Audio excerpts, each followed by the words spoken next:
დავხარჯავ 100 ევროს ლისაბონში. და არა მარტო ლისაბონში. ამ ვიდეოში ნახავთ მოგზაურობას პორტუგალიის სამ ქალაქში, რომლებიც იქნება ლისაბონი. კიდევ ერთი აღმართი და 32 გრადუსი სიცხეა. სინტრა. ფოტოს ძლივს გადაიღო. კაშკაიში.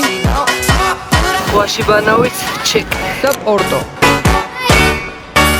ცოტა არ იყოს კატასტროფულად ცხელა.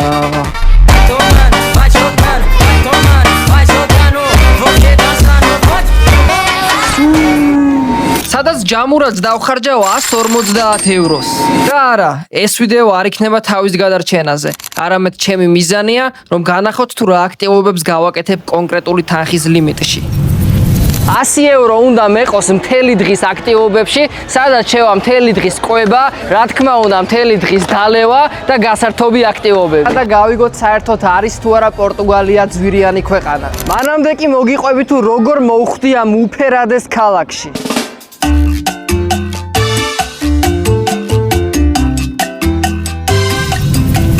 თბილისიდან ლისაბონამდე ჩასასვლელად ჯამში 12 საათამდე დამჭირდა. ჯერ ჩავფრინდი სტამბულში, ცივი კოფეთი თავი გამოვიფხიზლე და გადავჯექი ლისაბონის რეისზე. ავად სანასწორებს. რა მიყვარს უფასო ჭამა. 5 საათიანი ფრენის შემდგომ კი ჩამოვედით ლისაბონში. ესეც ჩვენი წინა ხედი.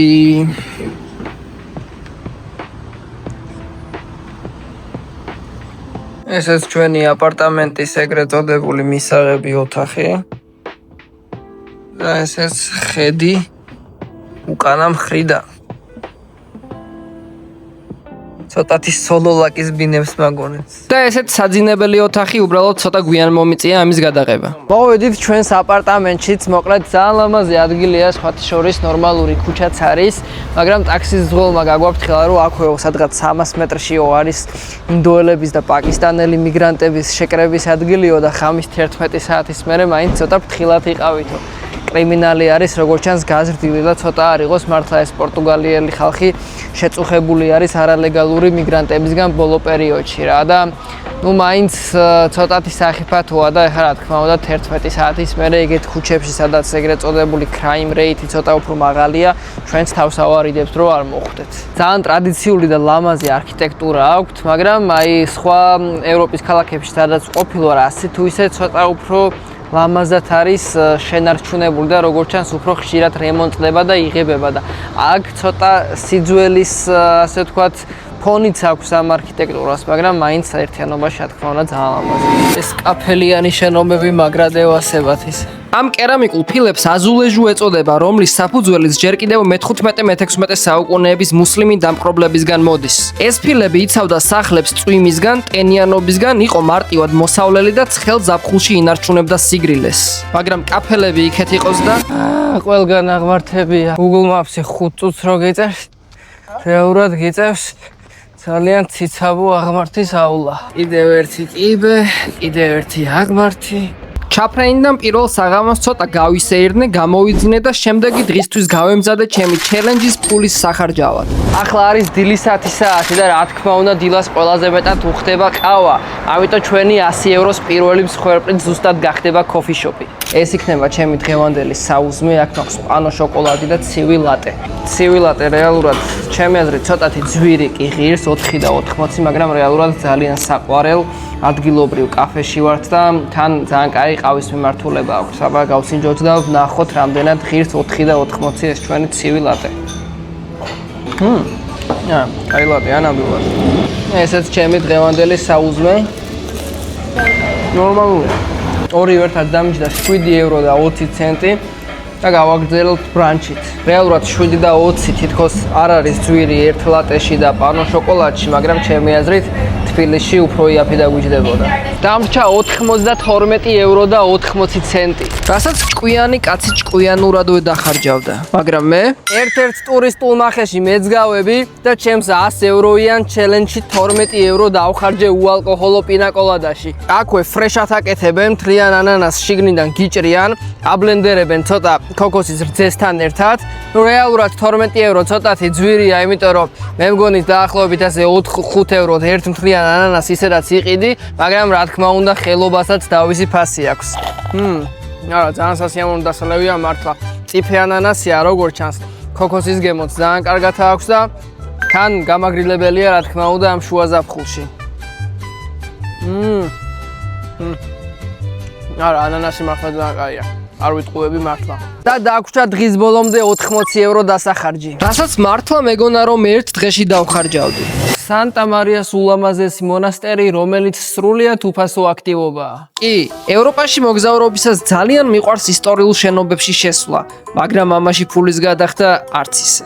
ამ ეკლესიის გვერდით არის კიდევ ერთი ულამაზესი მონასტერი, სადაც შესვლა 18 евро ღირს, მაგრამ ცოტათი დამენანა და უფასო ულამაზესი მონასტერი ვარჩი. ეს არის ჩემი ლანჩი, აქ გვაქვს სენდვიჩი ლორით და ყველით, 250 მლ-იანი პორტუგალიური ჩამოსასხმელი ლუდი და პაშტელ-დე ნატა პორტუგალიური ტრადიციული დესერტი. ნუ აქედან ერთი შემკვდება მე. ეს ყველაფერი დამიჯდა სულ რაღაც 6 евро და 25 ცენტი. ჯერ ლუდით უნდა დავიწყო. ძალიან ფრეშია რა. სენდვიჩი დიდი არაფერი, უბრალოდ პურში ჩადებული ლორი და ყველია. მაგრამ მაინც ასწორებს. და ბარემ აქვე გავსინჯოთ პაშტელ-დე ნატა.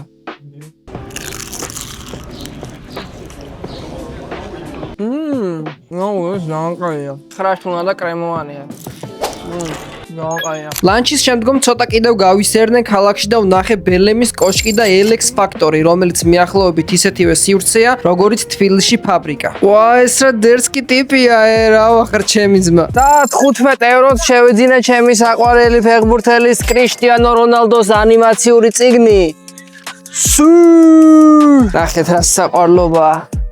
რონალდო ახატია და მისი ბავშვობიდან მის ზრდასრულობამდე თავარი კარიერული მიღწევებით არის აღნიშნული. 15 евро შეიძლება ცოტა ძვირი იყოს, მაგრამ არა უშავს, იმიტომ რომ კრისტიანო რონალდოზეა. სუ! ვახშმამდე წასახემსებლად ვიყიდე ბიფანაში და ისევ და ისევ სუპერ ბოკი პორტუგალიური ლუდი და ეს ორივე ერთად დამიჯდა 4 евро და 80 ცენტი. ამ სენდვიჩს მაგრად აქებენ, რეალურად უბრალოდ პურში ჩადებული ღორის ხორცია, მაგრამ გავსინჯოთ და ვნახოთ როგორია. არაფერი განსაკუთრებული. პურში ჩადებული ღორის ხორცი. მეტი რა უნდა ელოდო. მაგრამ ლუდი ძალიან ასწორებს. ძალიან მსრალი ტიპია. რამე თუ არ ჩააყოლე ლუდის მსგავსი, ცოტა რთული საჭმელიცაა. მოკლედ მოვიდა ჩვენი ნანატრი ვახშმის დროს და რა თქმა უნდა ვიწყებთ ისევ და ისევ სუპერ ბოკი. ძალიან კაია მართლა. ზოგადად ეს ძალიან ფრეშ დასალევი ლუდია და ძალიან გავრცელებული და პოპულარულია პორტუგალიაში. აი როგორც ჩვენთან მაგალითად ნატახტარი ან ზედაზენი იქნებოდა, ეგეთია, მაგრამ ძალიან მსუბუქად და მართლა გემრიელად ჯიგრულად დასალევია რა. რაც შეეხება კერძებს, 38 ევროთ შევუკვეთეთ 2 ადამიანისთვის საშეარო სტეიკ ბორდი, ანუ სტეიკების დაფა იქნება სხვადასხვა ხორცის ნაჭრებით. დიდი იმედი გვაქვს მოკლედ ამ ადგილზე. აი აქვე დაუთავ ამ ადგილის სახელწოდებას. ძალიან კარგი შეფასებები აქვს და ეგრეთ წოდებული fine dining-ის სტილის რესტორანია. სტარტი კარგი აქვს, სერვისი ერთი ბიჭი გვემსახურება და საკმაოდ მაღალ დონეზეა, ჯერჯერობით ყველაფერი. ღვინოთ შევკვეთეთ, მაგრამ ჯერ ლუდს სრუპავ, არ მინდა რომ სხვა ერთმანეთში გავმიქსო, მაგრამ ღვინოს რა თქმა უნდა მივირთვამ სტეიკთან ერთად. დაგემოვნებით ესეც დავაგემოვნე. პორტუგალიური 6 წითელი ყურძნის ჯიშის მიქსი არის და ძალიან მსუბუქი საშუალო სხეულის ღვინო არის ესეც რა. ასე გამოიყურება ჩვენი სტეიკების დაფა, მართალია ძალიან დიდი პორცია არ არის, მაგრამ ნუ ასე თუ ისე 2 ადამიანისთვის ნორმალურია. რაც მთავარია მოყვება 2 გარნირი, ეს არის პორტუგალიური სორდა, ესე ქვია, მე მგონი სათდება პურით, ყველით და მწვანილებით და აქ გვაქვს ასევე გარნირი, ეს არის ბრინჯი, ლობიოთი და პომიდორის соуსში. და ასევე ამ ყველაფერს მოყვა ფრიც. დავიწყოთ დაგემოვნებაც. აია. ბრინჯის და ლობიოს გარნირი ძალიან უხდება. და ეს მეორე სორდას გარნიშიც ძალიან კაია. ერთი ხორცი ჩემი აზრით ცოტა უფრო შეიძლებოდა რომ ნაკლებად ყოფილიყო შემწვარი, მაგრამ ჩვენს დონე არ გვითქვამს ხორცის, ამიტომ სტანდარტულად როგორც ამზადებდნენ, სავარაუდოდ ეგრე მოგვიტანეს. რეალურად ეს ჩვენი 38 ევროიანი საშეარო ბორდი კაცზე გამოგვივიდა 16 евро გამოდის, ხო? 16 евро გამოგვივიდა კაცზე. ო, ბოდიში. მათემატიკა ჩემი ძლიერი მხარე არასდროს არ ყოფილა. და ძალიან კაი ფასია რა. ნაცტავია.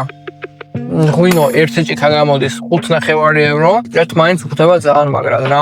აგერ სვიტლაკ ვერ ვიტყვი რომ ძალიან გადასარევი და იდეალურია, მაგრამ 10-დან ძალიან ძლიერ შვიდქულას დაუწერდი. რეალურად კვების მხრივ ლისაბონი მართლა არ ყოფილა ძვირიანი ქალაქია 100 ევრო ერთ დღეში კი არა, შეიძლება 2 და 3 დღესაც კი იმყოფინოთ თუ რესტორანში არ შეჭამთ.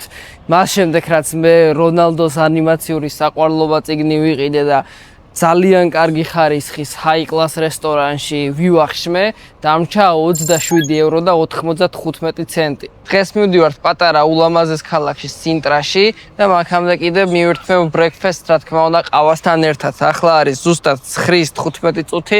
ნახოთ რა დაგვიჯდება, მცირე საუზმე და ცივი ლატე, რა თქმა უნდა. ეს არის ჩემი დღევანდელი საუზმე, ცივი ლატე.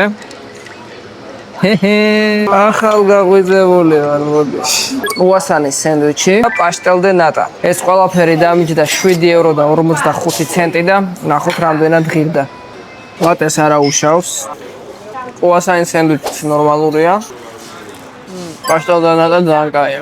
ძალიან მომეწონა სხვა შორის ეს დესერტი. საუზმის შემდგომ კი დავიძარი სინტრასკენ, სადაც მატარებლით სულ რაღაც 45 წუთში ჩავედი. ლისაბონიდან მატარებელი დამიჯდა 2 ევრო სინტრამდე და დარჩენილი მაქვს 18 ევრო და 45 ცენტი. სინტრა პორტუგალიის ერთ-ერთი ყველაზე გამორჩეული და ზღაპრული ქალაქია. თებითა და ტყეებით გარშემორტყმული სინტრა საუკუნეების განმავლობაში პორტუგალიის მეფეების საზაფხულო რეზიდენცია იყო. ქალაქი ცნობილია თავისი ფერადი სასახლეებით, უძველესი ციხესიმაგრეებითა და მისტიკური ბაღებით.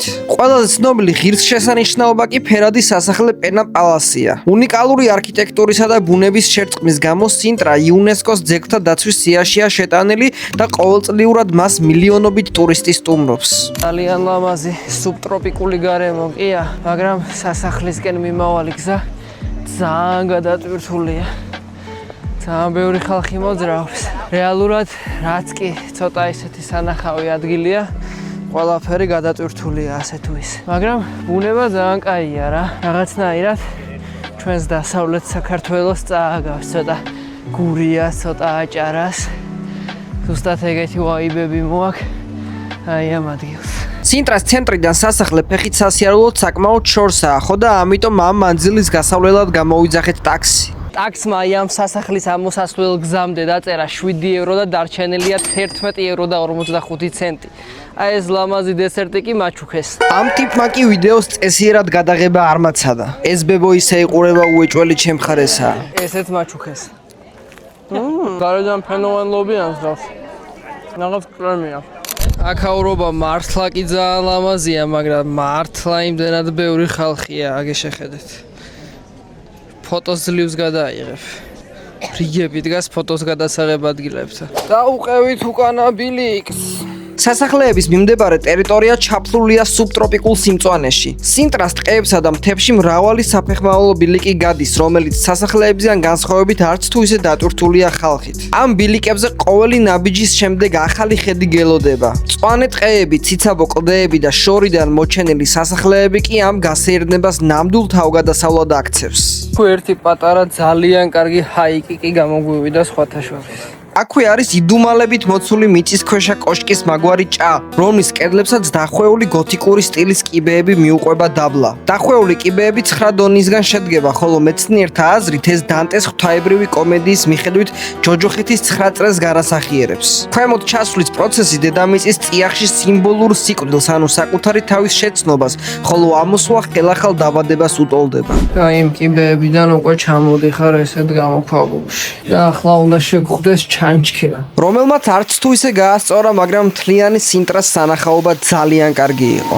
ამ ტერიტორიაზე შემოსვლა კი 12 ევრო დამიჯდა და საბოლოოდ ფული კი არ დამრჩა, არამედ 55 ცენტის მინუსში წავედი. თუმცა არ მინდოდა რომ ჩემი ჩელენჯი აქ და ასე დამთავრებულიყო. მართალია თავდაპირველი ვიდეოს იდეა იყო 100 ევროს დახარჯვა, მაგრამ თითქოს ეს 100 ევრო თან ბევრ რამეში მყოფნიდა და თან არც არაფერში. ამიტომ კაშკაისში ყოფნის დროს გადავწყვიტე ჩემი თავისთვის დამატებითი შანსი მიიმეცა, რასაც მალე გაიგებთ. და ხო, ეს ულამაზესი და გიჟქარიანი ადგილი კაბო და როკა იყო. ევროპის სულ ბოლო წერტილი. ეს კი კაშკაიშია, ოქროსფერ პლაჟიანი პაწუკა ქალაქი, სადაც ივნისის თბილი ამინდის მიუხედავად ატლანტის ოკეანე ყინულივით ცივი იყო. ზღვაში ძალიან ცოტა ხალხი ჩადიოდა, მაგრამ ვიფიქრე რისი მაგარი ბიჭი ვარ აქ თუ არ შევცურეთქო და შევაჭერით ცივ ოკეანეში. რამაც გონება გამიხსნა და გადავწყვიტე ეს სცენა გამეთამაშები. აღარა მაქვს ფული, აგერ დავწვევია, ერთი კამერა გადამჭა. საცოდაა. აი. დამეხმარეთ ვინც. ვაი მესაც. გამომართვა. ქართველი ხარ? ქართველმა გოგომ 50 ევრო მაშუქა. გადამარჩინე. წავალ და ამითი ბევრ ლუც ვიყიდი. და დავთვრები. ეს ნაჩუქარი 50 ევროიანი რეალურად გამოვიყენე იმაში, რომ ჩამოვსულიყავი პორტუგალიის მეორე დიდ ქალაქში პორტოში და დამეთვალიერებინა აქაურობაც.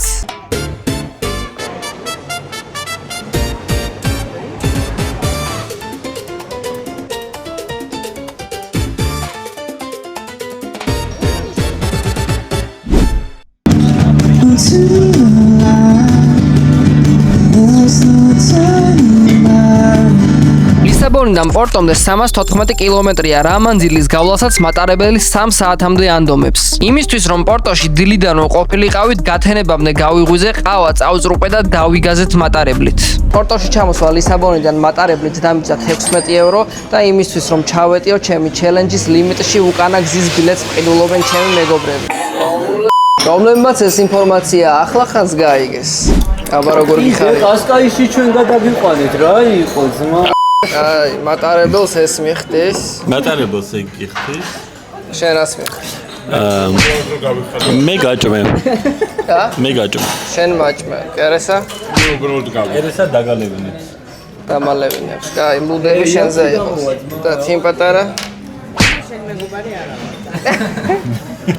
მარიამი? შენ მეგობარი. მარიამი? Ne, emotsional. დაგასაფორცებს. შენ მზისგან დამცავი მიყიდე. მადლობა. ხომერთოდ არის მოდი სამეგობრო არის პროსტად კაპიქს არა, ეს ქართველი გოგონა უკვე 40 საბა შენ რა თქვი? ჰა. საბამ რა. მე მატარებელს ვფინანსებ აშკარად ეგრე. და ანუ მატარებელი გადაიღე და და ტაქსები.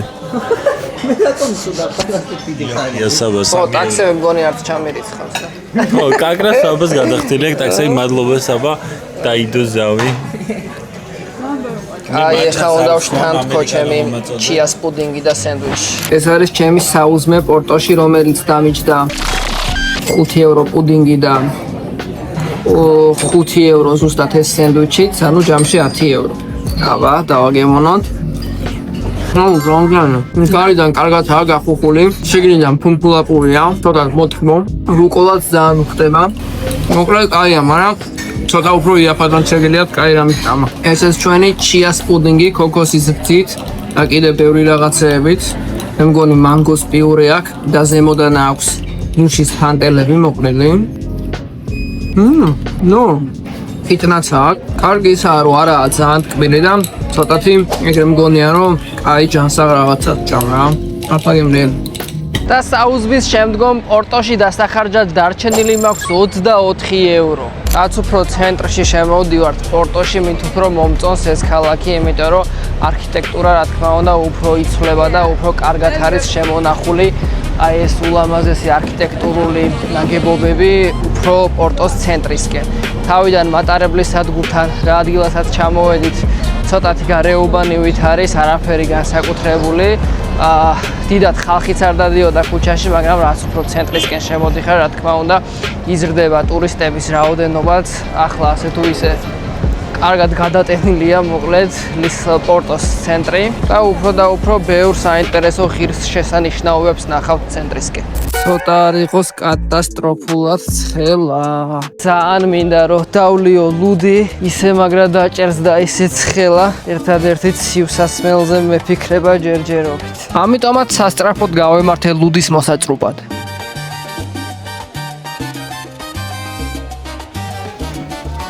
ამჯერადაც გულის გასაგრილებლად ავიღე სუპერბოკი. ძალიან კაი.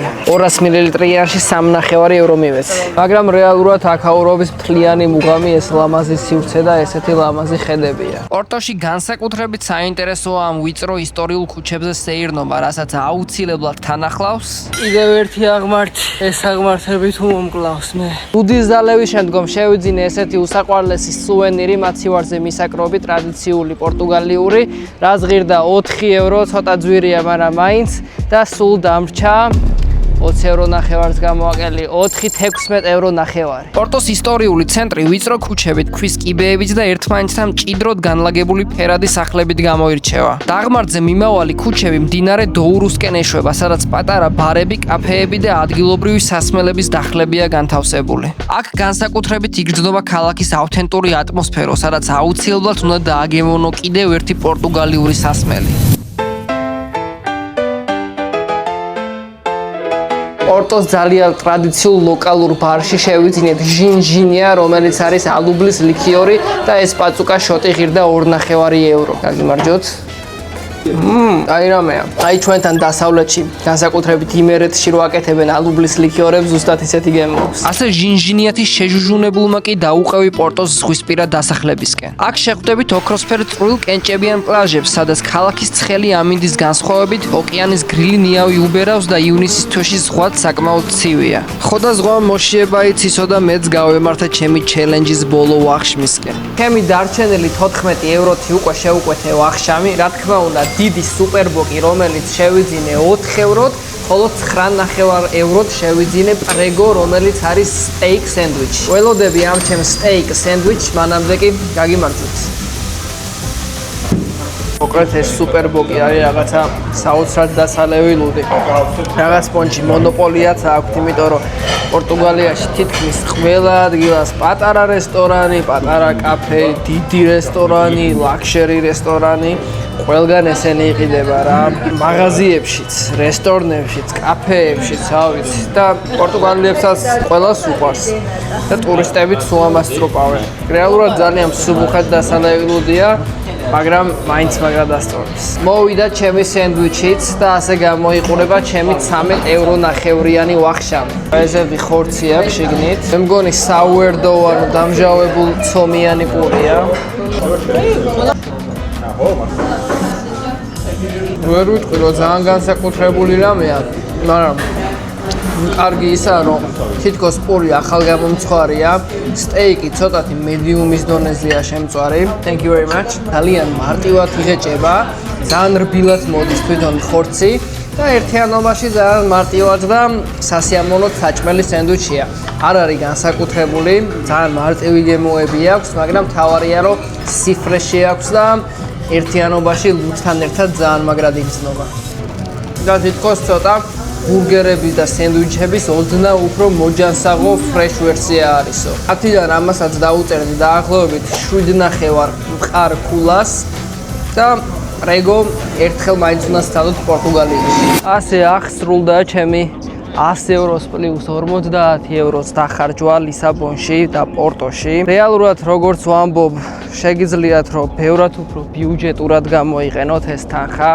მაგალითად სუპერმარკეტის ფასები ნამდვილად არ არის ძალიან ძვირი და საშუალოდ ერთ კვებაზე ესე სამოგზაურად როცა ჩამოდიხართ, შეგიძლიათ რომ დაახლოებით 5-6 ევროთითაც კი რაღაცა გემრიელად სენდვიჩი ააწყოთ და მიირთვათ. ამ თანხაში თან არ გამიყვანია მგზავრობები, მაგრამ ასე თუ ისე თუ ცოტათი ბევრი ადამიანი მოდიხართ ერთად სამეგობრო სამოგზაუროდ, 5 პლუსი დაახლოებით 6-7 ადამიანი ბევრად უფრო ბიუჯეტურად გამოხვალთ, შეგიძლიათ გამოიძახოთ ხოლმე მინივენი სამგზავროდ და როდესაც სრული გადასახადი თანხა ტაქსის ბოლტის ამ შემთხვევაში გაიყოფა 6 და 7 ადამიანზე და ამიჯერად ბევრად უფრო ბიუჯეტურად გამოხვალთ. მთლიანი ამ ჩელენჯის ძირითადი მიზანი არის ის თუ რაში დავხარჯავდით ამ 100 ევროს უბენტესად რესტორნებში, კაფეებში და მსგავს ობიექტებში. იმედია მოგეწონათ ლისაბონში და პორტოში ჩემი მიერ გადაღებული კადრები და მთლიანი ეს ჩელენჯი. ვცდილობ რომ გადავიღო ყველაფერი შესაბამის ხარისხში და შეძლების დაგვარად მაღალხარისხიანად, მაგრამ ბოდიში თუ რაღაც მონაკვეთებში ცოტათი ხარვეზები მაქვს, იმიტომ რომ ესეც რეალურად ჩემი სრულმეტრაჟიანი პირველი YouTube ვიდეოა. აქამდე, არ ვიცი, ეს ფორმატი არასდროს არ გამიკეთებია, ძირითადად მიჩვეული ვარ ხოლმე TikTok-ის მოკლემეტრაჟიან ვიდეოებს, რასაც ასევე ძალიან დიდი დრო ჭირდება და მთლიანი გადაღების და მონტაჟის პროცესი საათობით და დღეობით მიგრძელდება ხოლმე ხანდახან TikTok-ზეც და მით უმეტეს მომიტევეთ თუ რაღაც გარკვეული ხარვეზები გამეპარა ამ ვიდეოში. და შევხვდებით მადეირაზე. მანამდე კი რა თქმა უნდა გამოწერა არ დაგავიწყდეთ და გლიჯეთ მოწონების ღილაკსაც.